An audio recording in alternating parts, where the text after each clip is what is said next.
இஸ்ரவேலரும் பெலிஸ்தியரும் போருக்கு தயாராக இருந்தனர். பெலிஸ்தியர் படையில் கோலியாத் என்ற மிகப்பெரிய வீரன் இருந்தான்.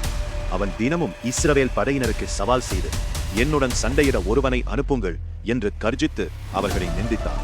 இஸ்ரவேல் வீரர்கள் அனைவரும் அவனுக்கு பயந்து நின்றனர். அப்போது தாவீது என்ற இளம் மேய்ப்பன் தனது சகோதரர்களை பார்க்க போர்க்களத்திற்கு வந்தான். கோலியாத்தின் சவாலை கேட்டபோது அவன் தேவனுக்காக வைராக்கியம் உள்ளவனாய் அவனை எதிர்க்க வேண்டும் என்று முடிவு செய்தான். சவுல் ராஜா அவனுக்கு கவசம் கொடுத்தாலும் தாவீது அதை அணியாமல் தனது கவட்டை மற்றும் 5 கற்களையே எடுத்தான். போர்க்களத்தில் கோலியாத் தாவீதை கண்டு இகழ்ந்தான். ஆனால் தாவீது, நான் கர்த்தரின் நாமத்தில் வருகிறேன் என்று தைரியமாக சொன்னான். பின்னர் அவன் கவட்டையினால் ஒரு கல்லை வீசி அது கோலியாத்தின் நெற்றியில் பட்டது. அவன் கீழே விழுந்து மடிந்தான். தாவீது அவனை கொன்று போட்டான். இதனால் இஸ்ரவேல் மக்கள் வெற்றி பெற்றனர். நாம் தேவனுக்காக வைராக்கியம் பாராட்டும் போது அவர் நமக்காக காரியங்களை நடப்பிப்பார்.